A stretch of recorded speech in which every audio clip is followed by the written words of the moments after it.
Yeah.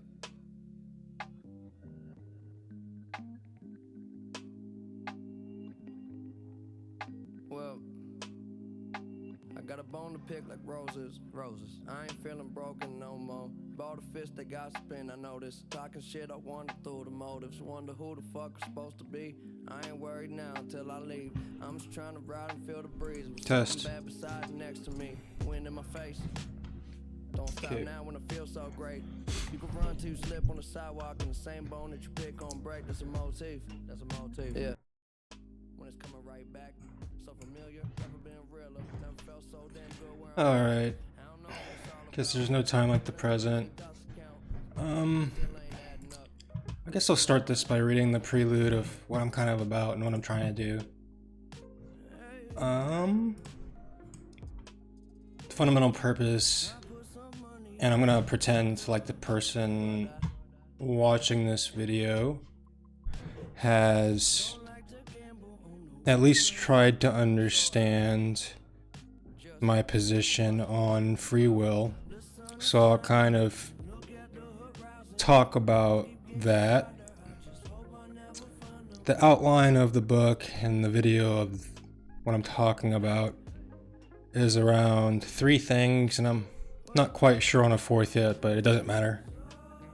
The very first is talking about what free will is and what it is not. Especially around how most modern people think about it. Number 2 would be to convince you that you should reject the, so to speak, hard problem of consciousness as introduced by David Chalmers. The 3rd one would be the real reason why I think this is worth doing, is that I think I've made exactly what David Chalmers wants, which is a model that someone can put on a piece of paper and essentially map out where not just human consciousness is, but any given being, so to speak, where that consciousness is. And I'm going to show that by first introducing what Euclidean space is about. Euclidean space, as I've kind of already written about, there's nothing really fancy about it.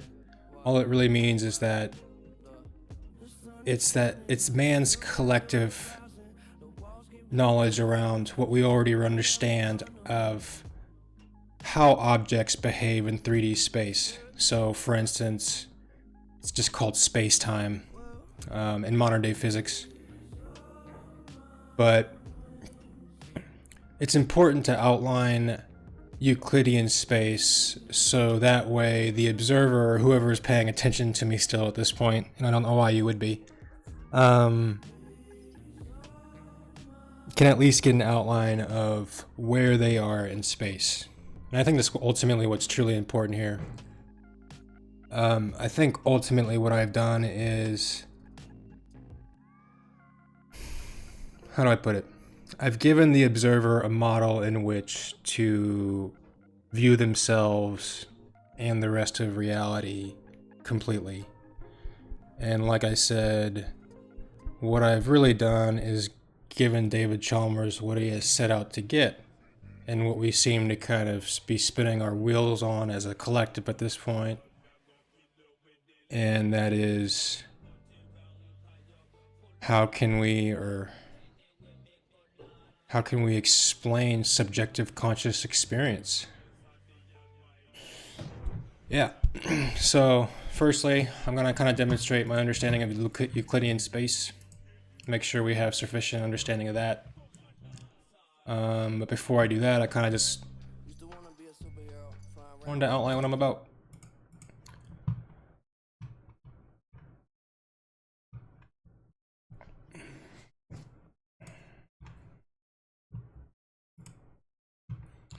So the very first concept is dimensionality. What I'm ultimately kind of just going to say up front is that I believe that you, in terms of consciousness, and we'll get to exactly, if you already haven't read me already, what those words are, but all that really is that you are essentially, at any given moment, exactly where your attention is. And that experience itself is on a continuum.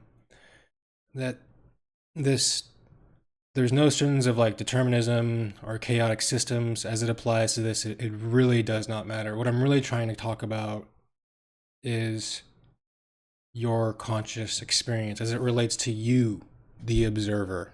Okay? So we really got to get an understanding of how other objects work in space. So we're going to do that by talking a little bit about the history. Newton did a pretty cool job of doing it way back in the past. And I know Newton didn't come up with the theory of relativity, but he outlined it in a lot of his work because in order for a lot of his models to really work, you had to have a relative understanding of how things, for instance, fell in space, and it was always in relation to some respect to the observer, if any of that makes sense. Now, what I'm doing here is kind of outlining how us modern monkeys essentially got to 3D space. And the very first thing we did was kind of use our gut. I mean, that's ultimately how the number line came about. Now, pretty sure I outlined intuition, but gut feeling is all intuition really is. But some smart monkey one day decided to have a gut feeling and count how many oranges they had, or apples they had. So essentially what's going on is you've got the right half of the number line starting at 0, and smart monkey decided to count how many objects they had. Now, smarter monkey, if not the same one, figured out that we can start subtracting or adding respective oranges or whatever you want in this scenario, and we can start keeping track of what we have, thus the number system. So if you notice, what I'm ultimately trying to imply or really say is that math is a discovery and nothing more. And why is math a discovery? I've already outlined in the book. You're using your eyes. You're using your God-given, tools to essentially make an observation about reality and form an axiom. And the very first thing that we apes, and I say first, this is a relative term, one of the firstly things we decided to do was write the number line down. And wow, what a genius thing to do. Cool. We noticed that ultimately sometimes we can have negative oranges, such as, paying things up front. I'm good for it on Tuesday. We start building the lines of debt. Then we ultimately started noticing that instead of adding the numbers together, we can start multiplying them together. And ultimately what I'm inferring is here, and from whatever lens you want to look at it here from the already well understood schools of math here, is that what apes ultimately figured out is that when we put a point on the number line, we essentially form what is the beginning of an intersection. Because the moment we draw a line through that point, say through the origin in this scenario, we get what is called the y-axis. So we go from x-axis, the one-dimensional plane, to the two-dimensional plane. If we're still literally tracking me at this point. One-dimensional plane, the coordinates are pretty straightforward. They are any other number you land on. Two-dimensional plane, coordinates are outlined in this pair of numbers. One thing I just wanted to mention before I moved on to 3D space, all we're really doing here when we form an intersection is forming a right angle with respect to what reality we are talking about. I don't know how much more clearly I can state that. But again, when we form the intersection at the dot that we are talking about, at this point, the origin, we are forming a right angle. So now over here, we have the plane, the two-dimensional plane. We're in Flatland. Great book. But this is still not where consciousness is. Unfortunately, we humans operate at the 3D level. And I guess I've already written some words. I'm a bit of an addict on this subject right now. We need to understand basic concepts in dimensionality in order to know where your consciousness is in space and time. Man's real limbic system is a product of the events within nature itself. Nature as you see it exists within 3D Euclidean space. I'm not trying to be pejorative or use fancy lingo. All Euclidean space means is what we humans have had a pretty good mathematical understanding of how objects or functions behave in space, time for a very long time. I can't even read myself. Remember, all I am trying to do is remind the ape-like ego of exactly what it is made of. I am simply trying to use the tools that I have to describe the world around me. Nothing new. Nothing new. All right?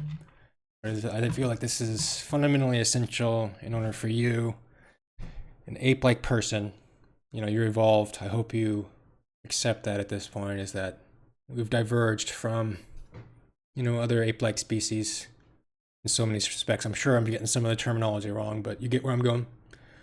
Is that we live here. We live in 3D space. We have had such a good understanding as a collective species. Call us whatever you want, apes, humans, lizard people.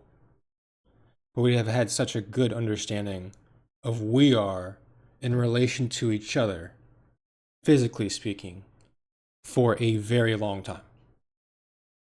There's no doubting that. Now then, to kind of bring it all home, I wanted to talk about Freudian psychology.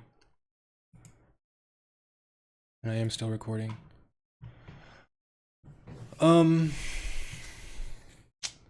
seem like hocus pocus for a second, so really not trying to lose anyone here. But want to introduce an entirely new field called psychology. And it's essentially a tool that, or psychoanalysis is essentially something that Freud came up with in the early 1900s. I don't know if I'm whiffing there. But what Freud did that was foundational to the understanding of the human mind, the ego, where we are on a piece of paper. Again, what Mr. Chalmers wants in his hard problem of consciousness. Where we are, Freud believed that to be within the ego. Now, just really quickly, if we're not up to speed on Freudian psychology, I don't know if it's important or not to kind of cover his history, but look into him. Really interesting guy. Way too into sex. But one thing he did that was pretty profound within the field itself was define 3 things as it pertains to you, the observer, the person in Euclidean space.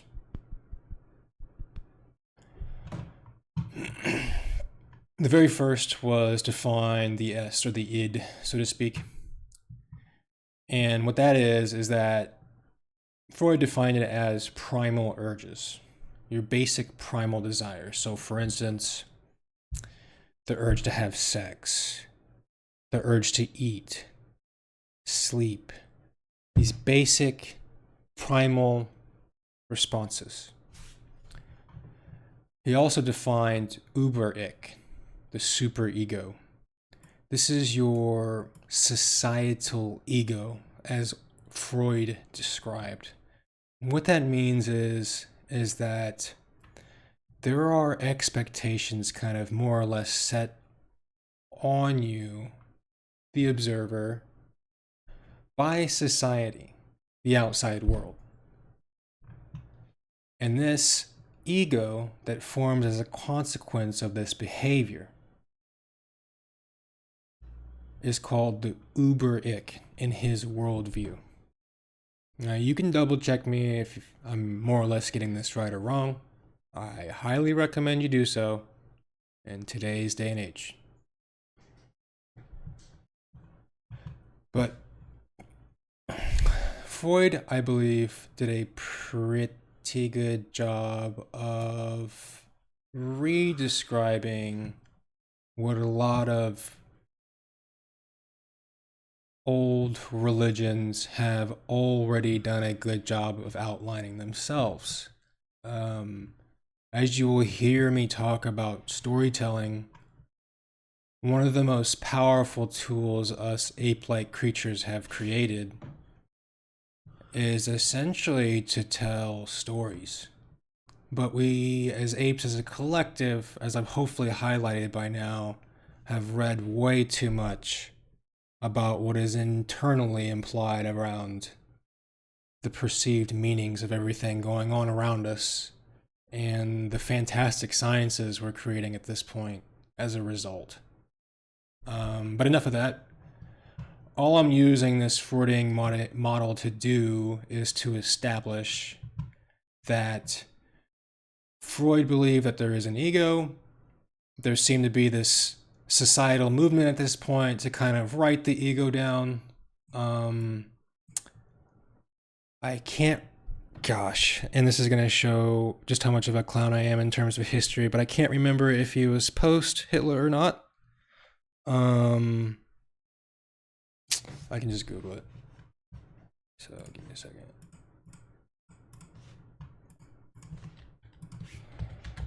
I'm pretty sure it was.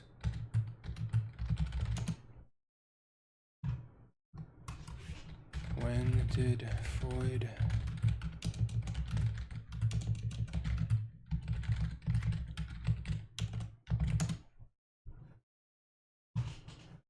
So he was pre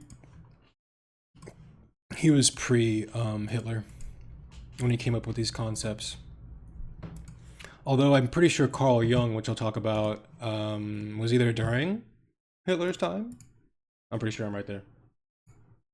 We're just gonna say I'm right. Can I find it? All right. Anyway,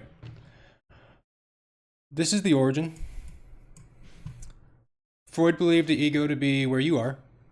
He attempted to write it down, and he believed it was essentially being influenced by basic primal urges, you know, because we're humans, we're apes. We're ape-like. We're not apes.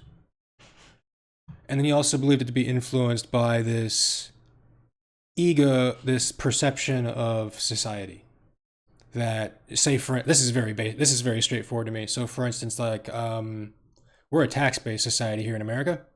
We are very much influenced by that tax-based system. So there's a very real chance if you stop paying taxes or rent that you can't live inside of a house anymore, or a mortgage or something like that, with respect to what you're doing and where you are. So that's your societal ego. At some point, you got to get a job, and at some point, there might, let's just kind of look at Japan for an instance. We kind of perceive them to be primarily an honor-based, shame-based culture. And there are consequences of which, Japan's known for its suicide rates, in my opinion. But you see what I'm saying? Like, you're essentially, what you are doing, the observer, is you are curbing your behavior to what is going on from the outside world, outside of you. Literally outside of you in Euclidean space. You are essentially, this super ego are responding to the outside world.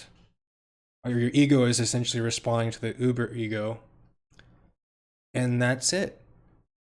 That's all I'm really trying to explain, is that your behavior is a direct byproduct of what's going on in Euclidean space. But insert any example you would like.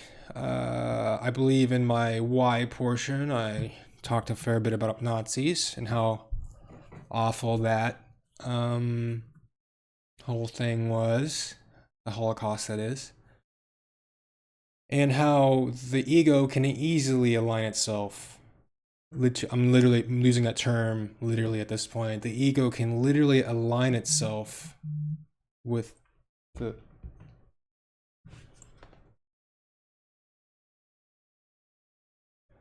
ego can literally align itself with the uber ego. They line up. And the ego can quite literally lose itself inside of the uber ich. The ich loses itself in the uber ich. Dies. Functionally dies. Now remember, this is all society's intentions. We have no idea if society is in a good place or not. I'm just using examples from the world around us. All I'm ultimately using this model to say is that on the left-hand side, we have internal, inside influences. On the outside, we have external influences. And as Eastern tradition has defined for a very long time, that's exactly how you behave. You behave within the world around you. That's how it works. What I'm attempting to do is complete the model. I haven't written about him yet in the book, which I will. One of my favorite influencers to follow nowadays, if you can call him that. He's got a PhD in physics. He's also got a PhD in psychology, but his name is Sam Vaknin. He defines, and I think his most profound work is around what is created during narcissistic mortification, or how do I put it? Shit. You'll have to find him, but I think his best video series are around the comorbidities of how narcissism essentially works around a dyad. And if you listen to him, the way he essentially talks about how narcissism behaves within any given subject or individual, I'm just trying to use words to describe what I'm seeing, is that these profiles in narcissism, subclinical or clinical, it doesn't matter, is that they're essentially going across the dyad over and over, whether it's shifting from subclinical covert narcissism over into overt grandiose narcissism, or from subclinical clinical borderline type behaviors over to psychopathic behaviors. He's essentially describing these personality profiles that are swinging across the dyad. Mr. Vaknin will say, frankly, a lot of crazy stuff, but I cannot find anyone else who has had a more clear understanding of how the human mind interacts and behaves with not just itself, but the world around it.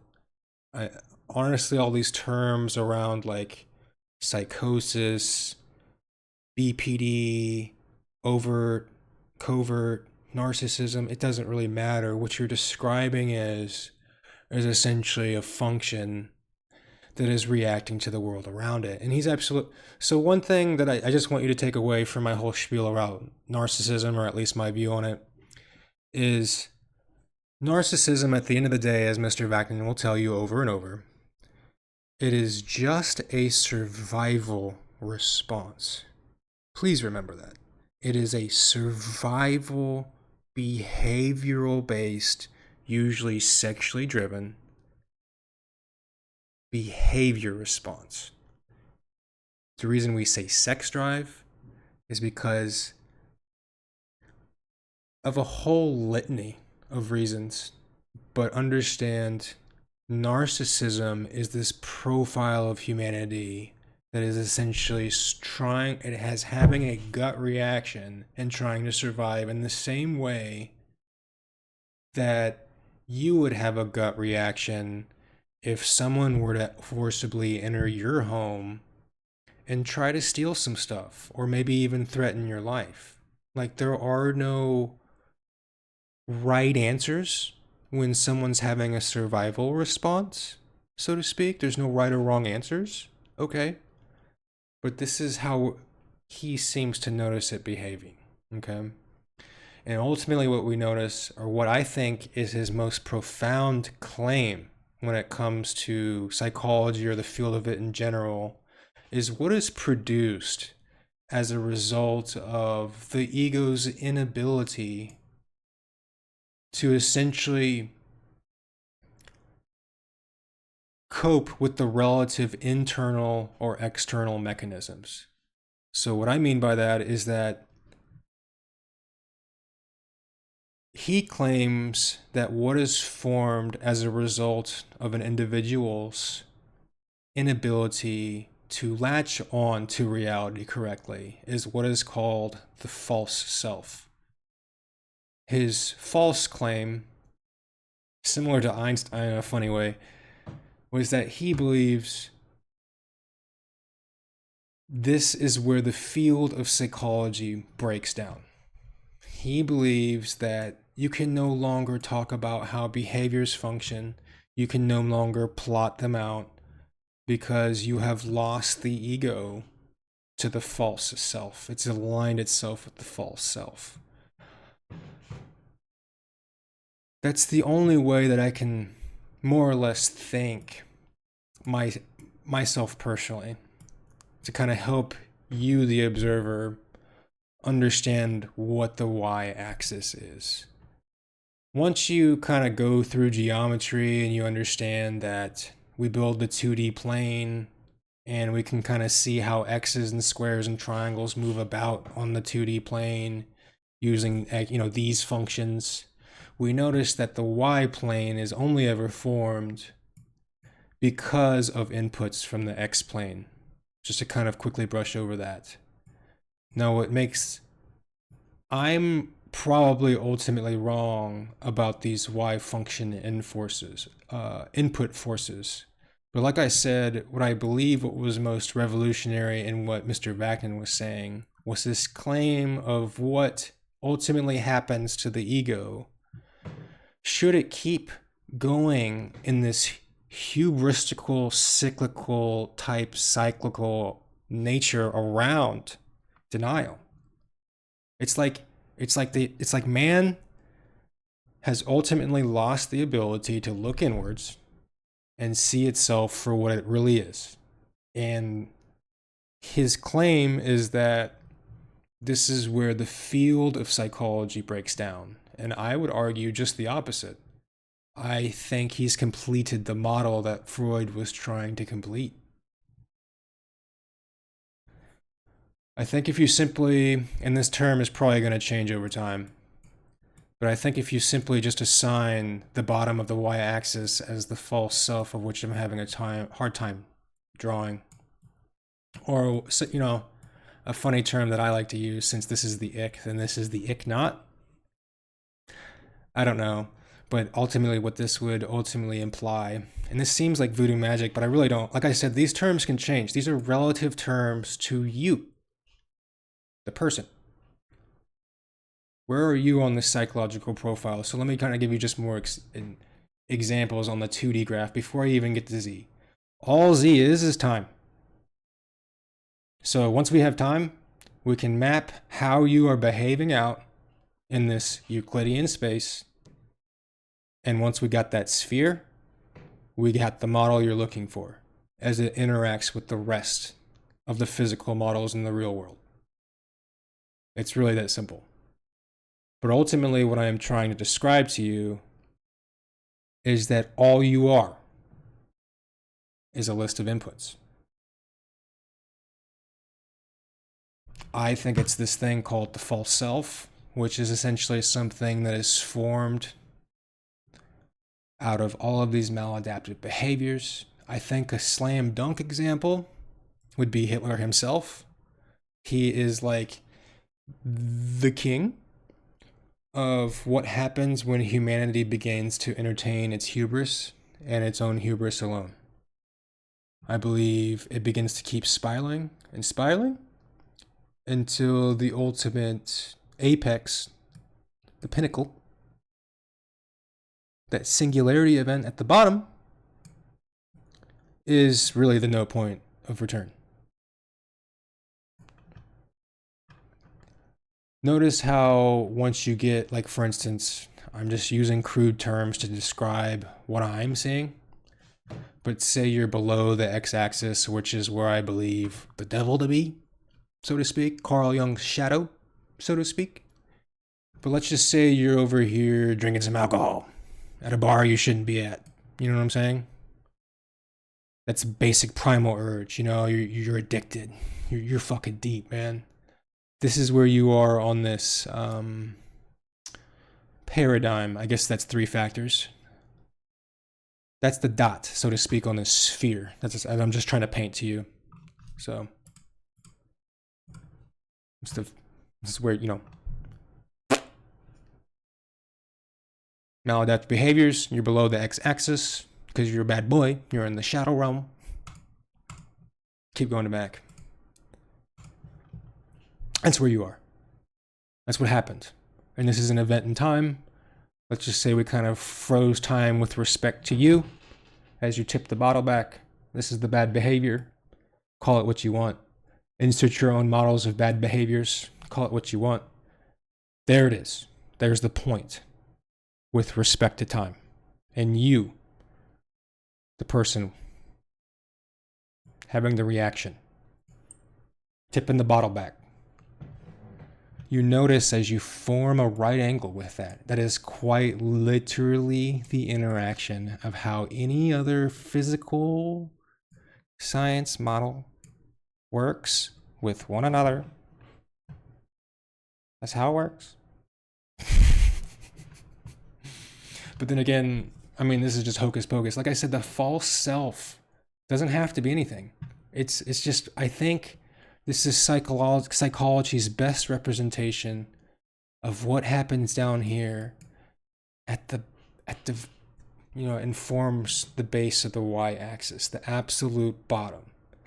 What I think lies in the absolute top, actual godliness, you know, the true self, if you want to put it like that. But you know, Freud in all his brilliance tried to say, you know, what on earth is the ego doing?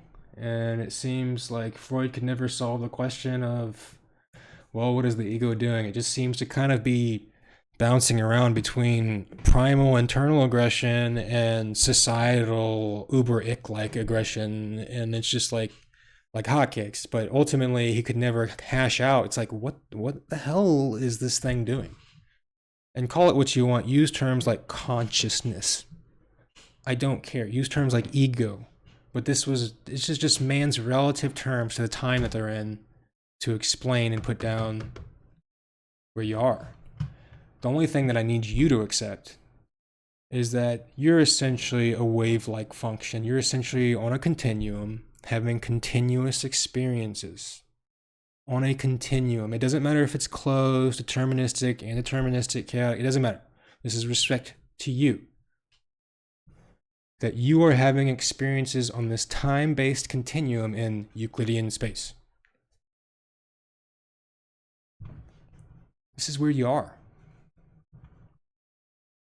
So I'm not really going to like chop this up or talk anymore about it. It's just like, what more can we do is just to admit that we've made some pretty perverse assumptions as they relate, we as in like humans in the scientific culture in general, as far as I'm seeing, we've made some pretty gross assumptions about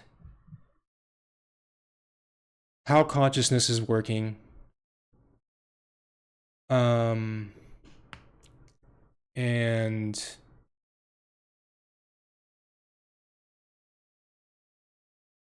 we've also kind of just given into a lot of reasoning that is nowhere near the truth, because I genuinely think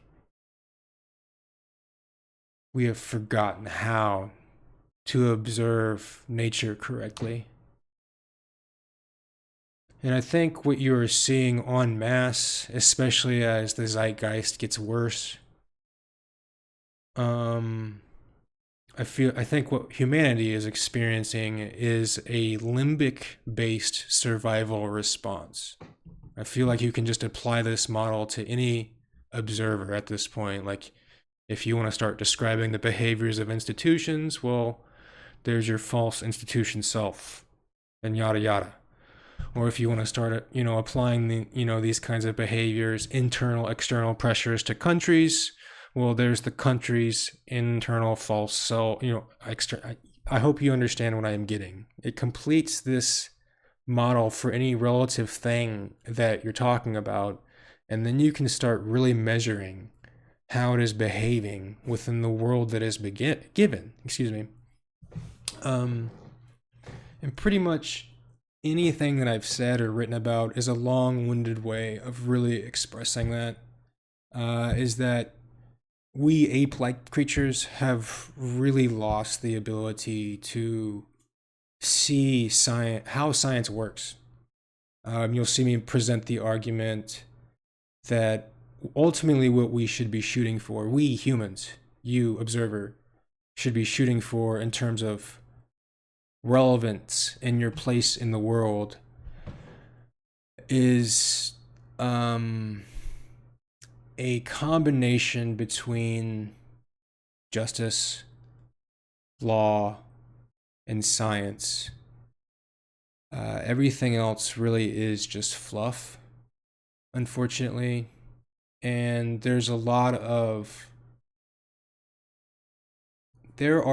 of forces at be that really do not want you to see how the world truly operates and functions. For instance, simply look at how language learning models are termed at this point. It's called a language learning model. It's not called a where is your consciousness model. It's not called a artificial human model. You know what I'm saying? It doesn't care. Artificial intelligence as it's defined, it's not artificial. It's just a language learning models. They don't care if you have free will or not, and rightfully so. They care where your attention is. That's it. This is where your attention is. This is where a lot of things' attentions are. There's a lot of pretty cool shit that's implied by this. But I can also see why people could get upset by this. You're really not as special as you think. That's my TED Talk.